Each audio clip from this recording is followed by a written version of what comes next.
So as the settlement continued, the excuse me, the we had conflicts between European powers who were in the New World, particularly France and Britain. France and Britain basically spent most of the last 1,000 years bashing each other over the head for various reasons, and chose to do some of it here. There were a series of wars, each of which had their counterpart in Europe.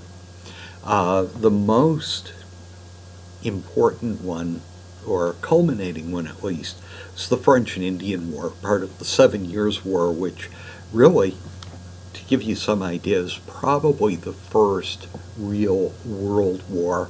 There were actions in India, Africa, Europe, and North America. Sounds like a world war to me. I don't know about you, but anyway. This part of the world was, again, it was a contest for control of area. The French in Canada versus the English south of there. And it was a period of real involvement for the colonists because they were participating as whole units in actual combat to supplement the British forces. And one of the important things about all this was there developed this consciousness that we're a unit, we're people, a people. Secondly, the idea came, gee, why do we need these British guys? We're just as well off and maybe better off on our own. Well, anyway, series of engagements. One very notable person is John Stark. Now, I will tell you that John Stark is one of the heroes of my second childhood. Amazing character, and very bright Indian, learned a lot from the Indians, pioneered a lot of guerrilla techniques that are still used by today's Army Rangers. John Stark,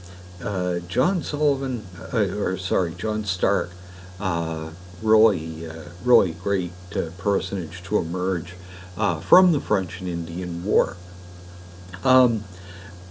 In time, and I won't go through the decline of British control in North America because of the, I think that should have been covered in high school.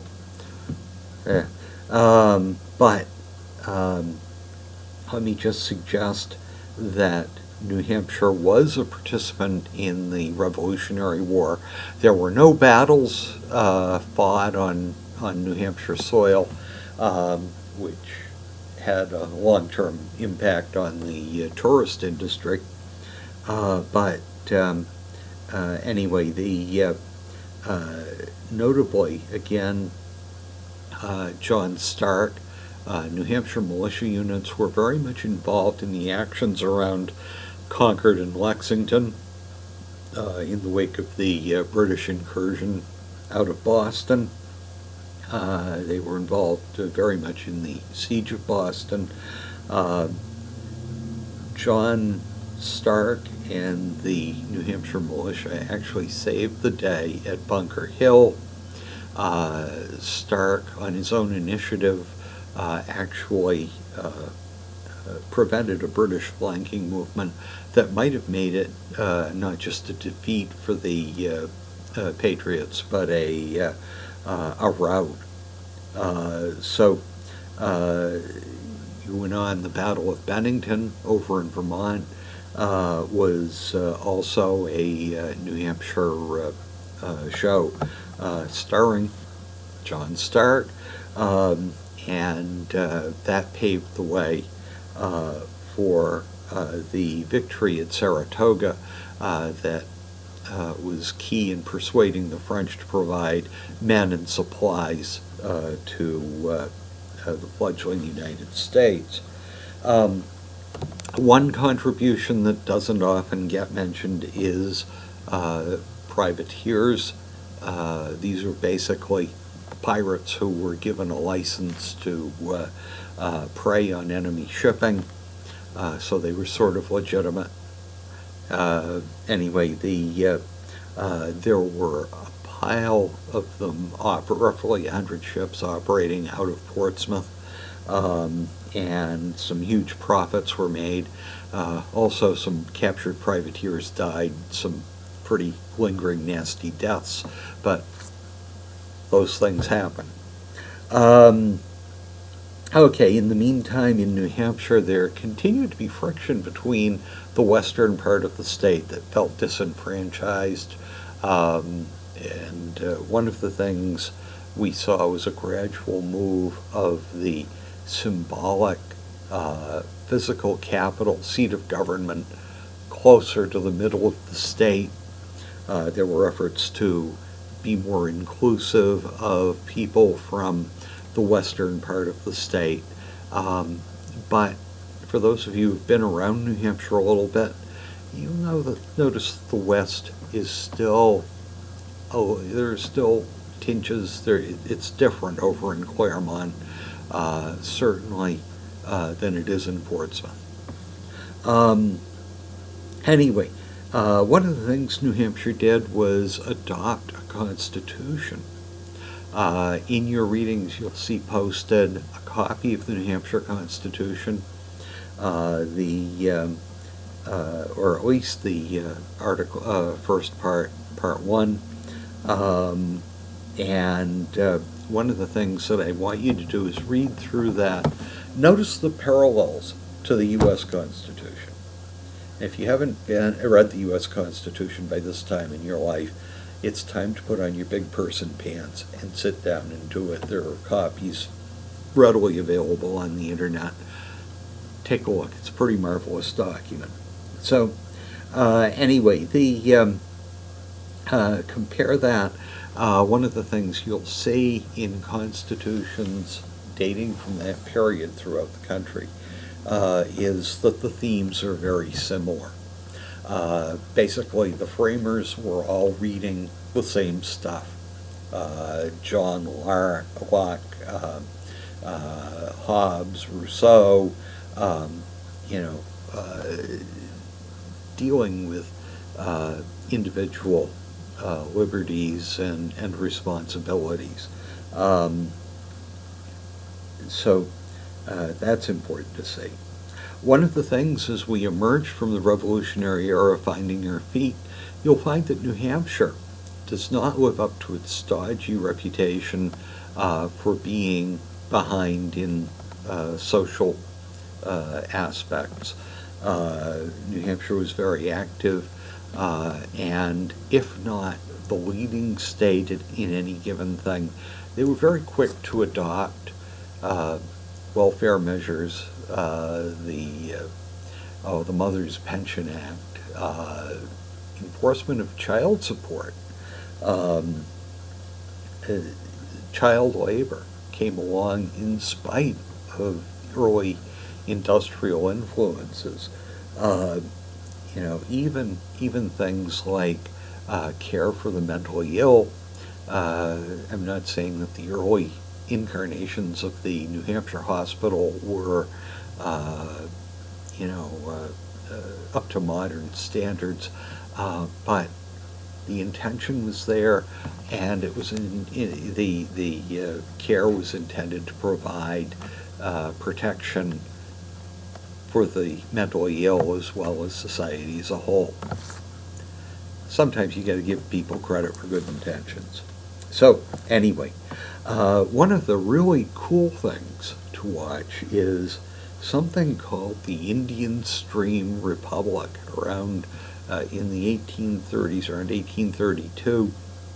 The border between Canada and the United States was a little vague.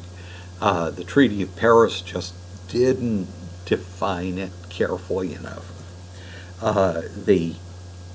And there were people caught in basically what is modern day Pittsburgh, way up here in the north. They were caught between the Americans and Canadians. Both were trying to govern the territory, and if you think one government is bad, two is even worse. In any event, they declared themselves an independent republic. They had a standing militia of 59. But they had their little system of government set up. Things were going along okay until one day one of them failed to pay his tab at a hardware store in Canada and actually was arrested by Canadian constables. The Indian Stream militia went forth, shot up the town, sprung the guy out of jail, and nearly precipitated a war between the United States and Great Britain. Remember, Britain was still in charge of Canada. Well, cooler heads prevailed. The Brits basically said, hey, take care of this, would you guys? And just about the time the New Hampshire militia was ready to cross the border into the Indian Stream Republic, the Indian Stream Republic dissolved itself and said, oh, never mind. And that was it. Really cool piece of history, and if you actually have a chance to look at it, look at the in Maine history at the Republic of Madawaska, very similar phenomenon. So anyway, I'm going to be well ahead of turning things down.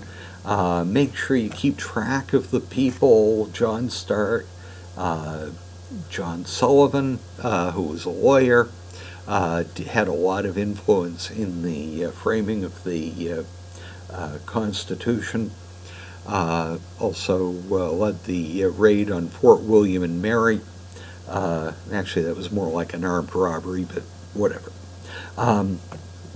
The signers of the Declaration of Independence pay particular attention to Mr. Whipple. He was a slaveholder. He had a slave by the name of Prince, and as he fought in the Revolution, it suddenly dawned on him, hey, wait a minute, here I am fighting for freedom of humankind, and I've got a slave. That doesn't compute. And so he freed him when he got back, and Prince is still buried, I believe, in Durham. So, anyway, that's it for this week. Please keep up on the assignments, keep things going. We are coming up on the midterm. You heard it here first. Please be ready. Next week we'll talk about the events leading into the Civil War. Woo!